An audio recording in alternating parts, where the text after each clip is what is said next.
Bismillahirrahmanirrahim. Assalamualaikum warahmatullahi wabarakatuh. So today we'll be talking about innovation management. This would be the first part. This would be the introduction. Now, innovation management is a combination of management, innovation processes, and change management. Now, please note that this is innovation management, not just management, because innovation might come from a certain person individually, while when we talk about innovation management, it's about how to manage innovation in a company. In that case, it refers to three things: to management itself, to how to manage innovation as an innovation process, and how to change the people in terms of change management so they become more innovative, and the innovation is geared towards what the company is producing, what the company is working in. So it refers to product, business processes, and also innovation at the organizational level, innovation on how the company works.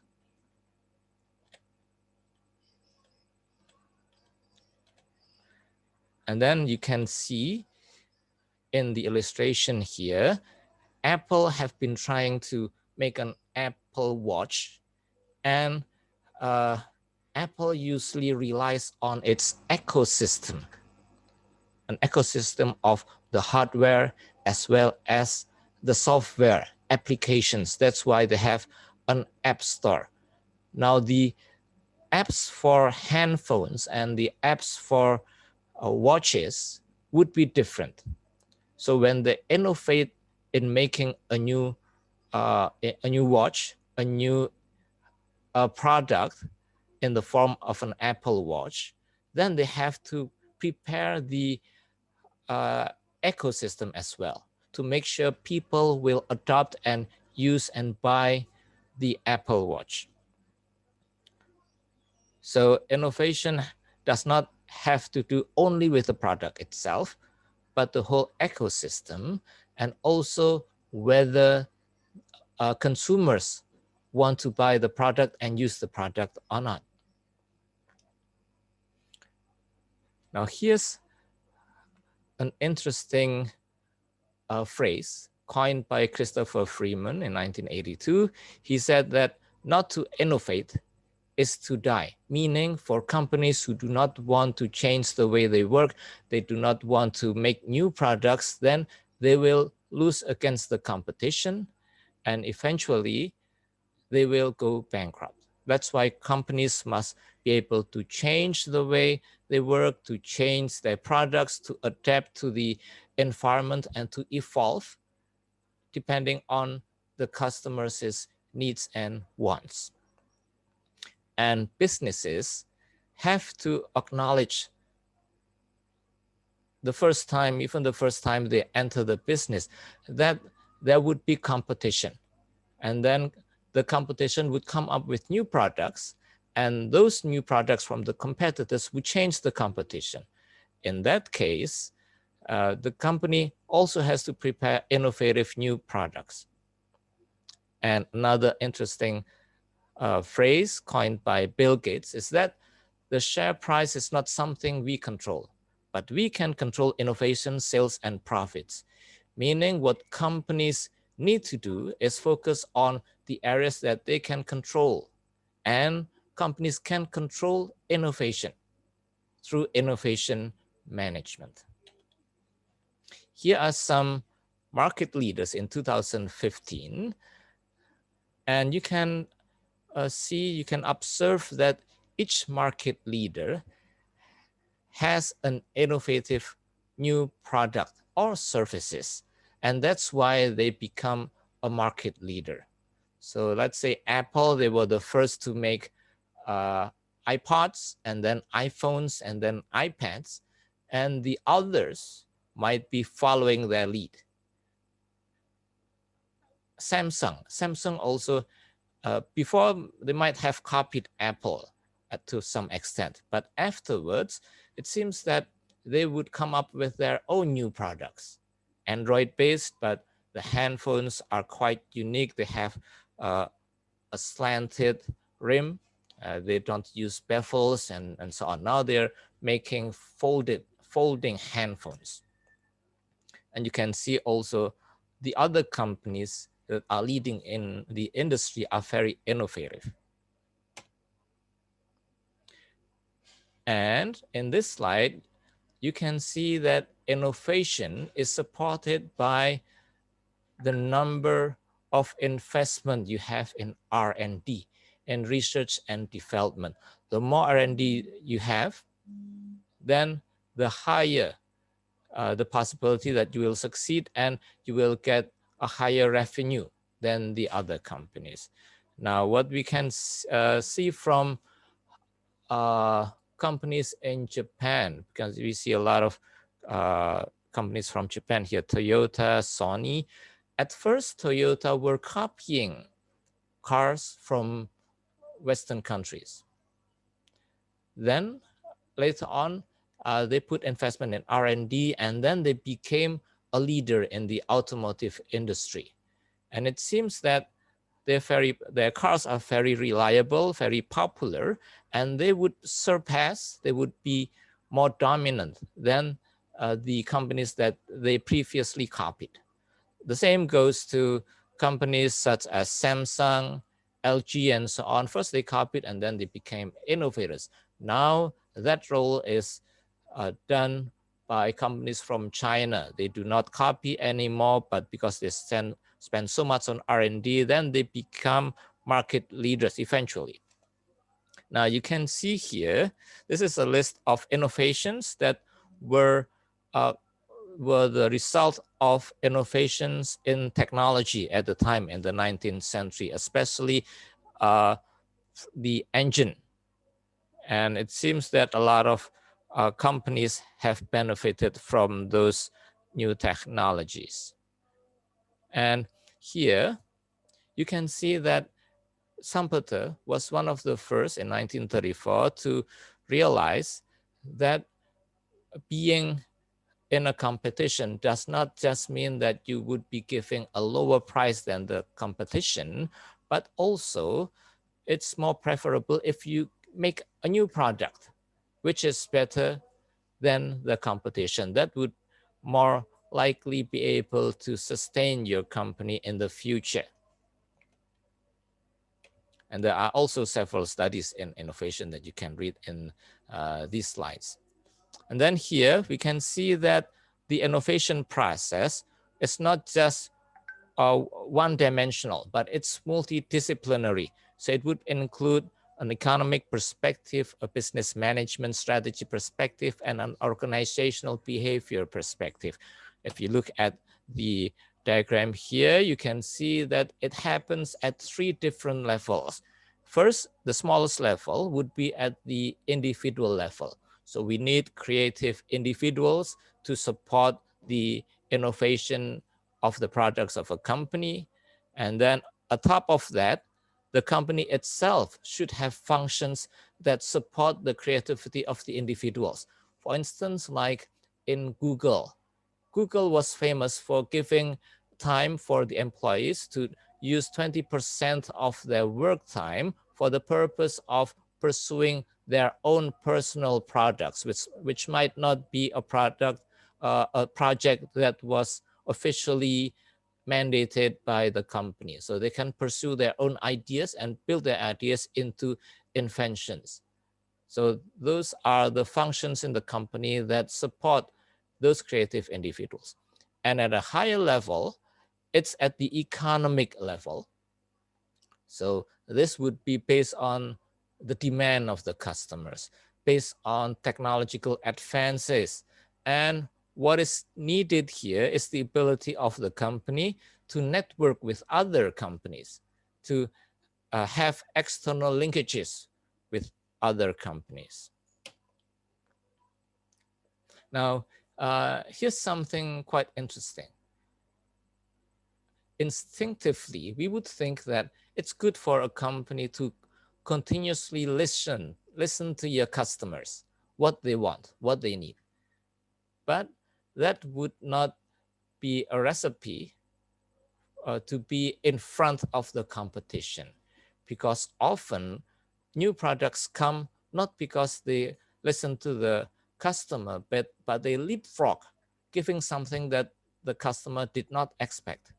So Steve Jobs of Apple famously said that your customers do not know what they want until you show them what they want, until you give them a new product, and then they will want that new product.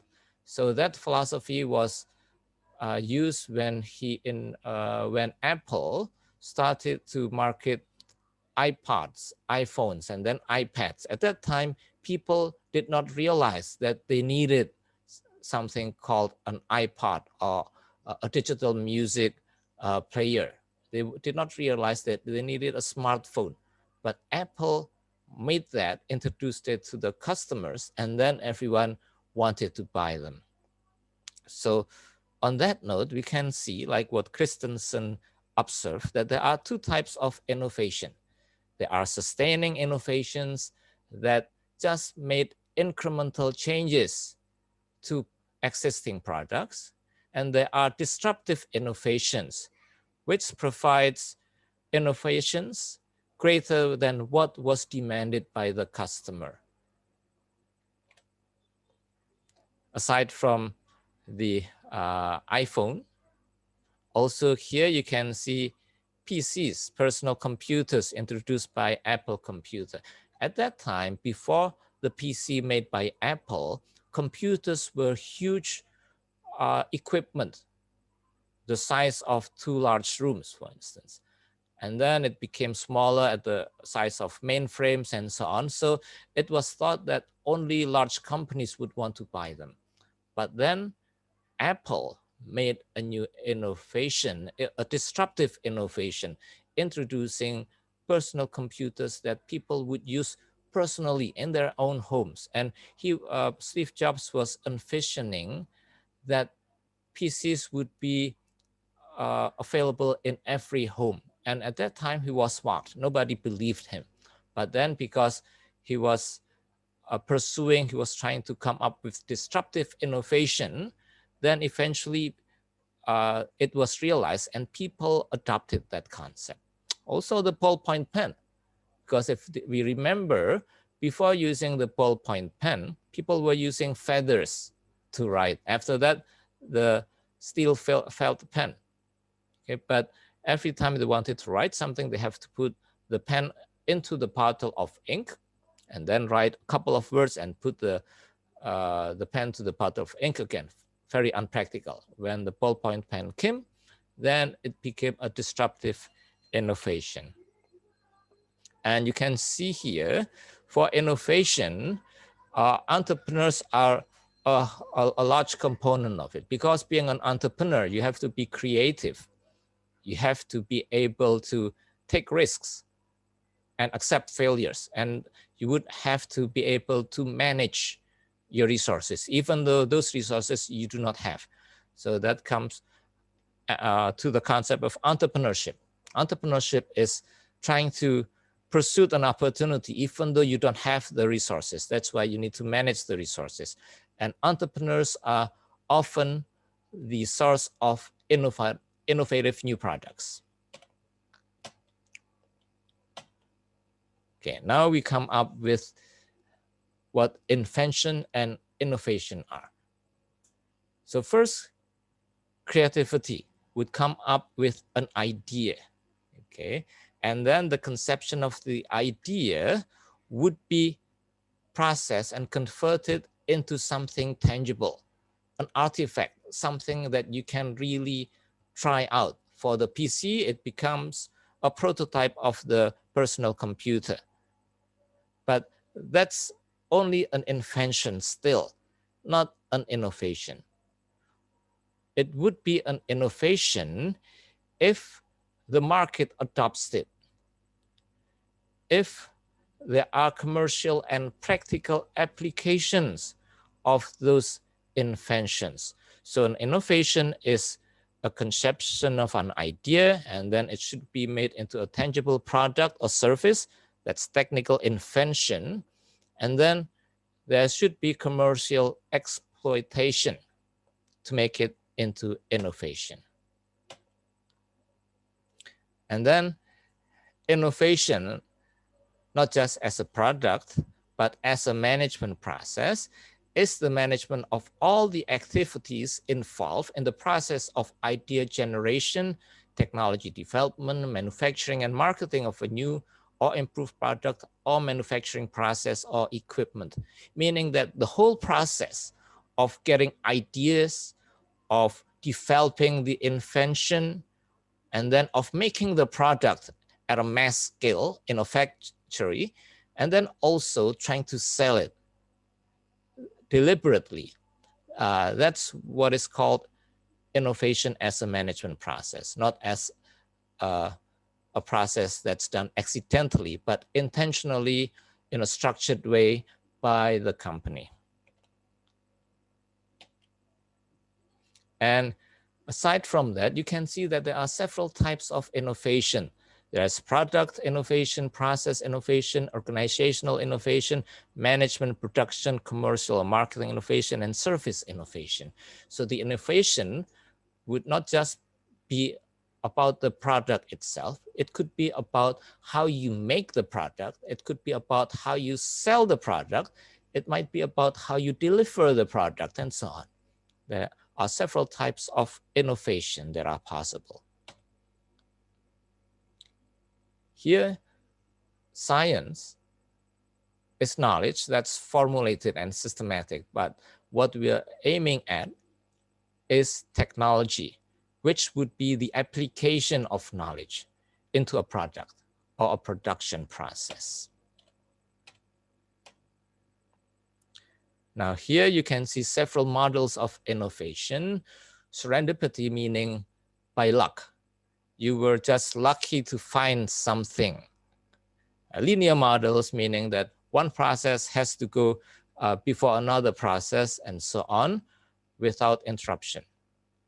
A simultaneous coupling model would be the result of interactions between several variables, and even more interaction would be in the interactive model, while in open innovation, it would be done by several people.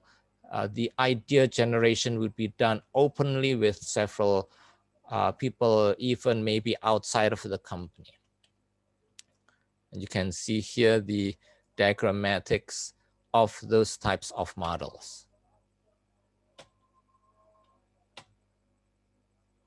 And then you can see here, this is kind of like disruptive innovation that we mentioned earlier, but then Schumpeter used a different term here, creative destruction, or in place of disruptive innovation, meaning that you destruct something, you destroy something in order to get something new. Like what happened with the photographic industry. So Kodak was making very good cameras, but it was film-based cameras, which would be expensive. You have to buy the film and just make 24 or 36 shots from one film, and then you have to process it into a printed version and so on.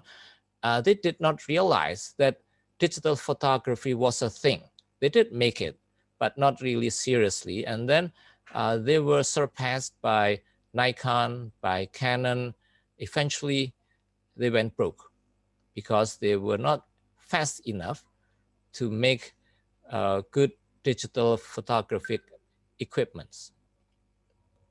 And you can see here, this is what the customer wants.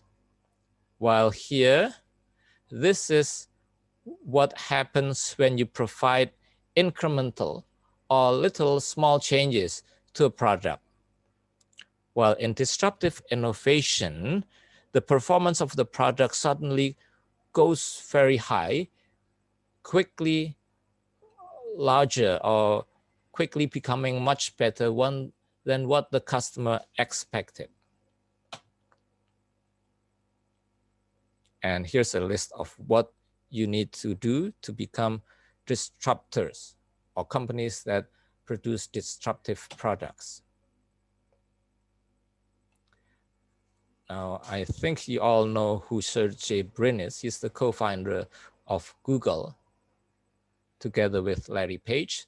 He mentioned that coming up with an idea is the least important part of making something great. So what's even more important is how to execute, make the product, and how to deliver the product so that people would want to buy it. So innovation is not just about coming up with ideas, but executing the idea and then delivering the idea to the consumers. And it's not just a singular event, but there are several activities that are linked together. Now, here's a good model that would represent that, the Cyclic Innovation model. In this model, you would have cross-disciplinary views of change processes. You would have behavioral sciences working together with engineering, working together with management and economics. And in the middle, you would have entrepreneurship play a very important role. Here you can see entrepreneurship in the middle. And then aside from that, you have technological research that you have to do and scientific exploration. And then you create the product and there would be a transition in the market. Now, you do not have to start in any particular way. So you can start from scientific exploration. You can start from product creation. But then eventually, there's a loop here.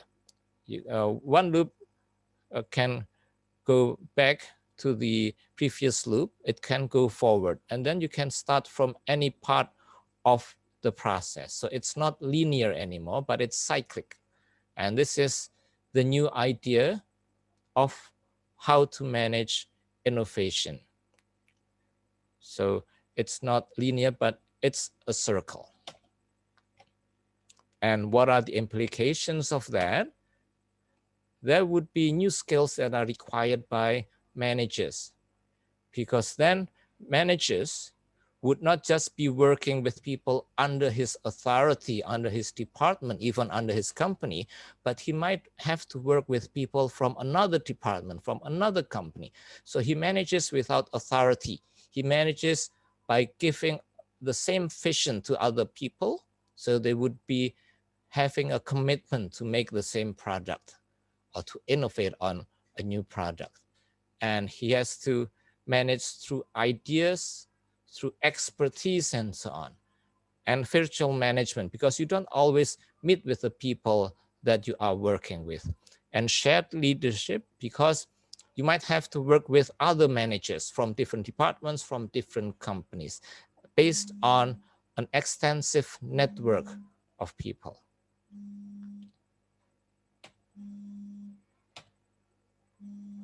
Okay, so that's a very brief preview of an introduction to innovation management. We can dwell into more detail into each, but this is a very good start. Thank you very much. And wassalamualaikum warahmatullahi wabarakatuh.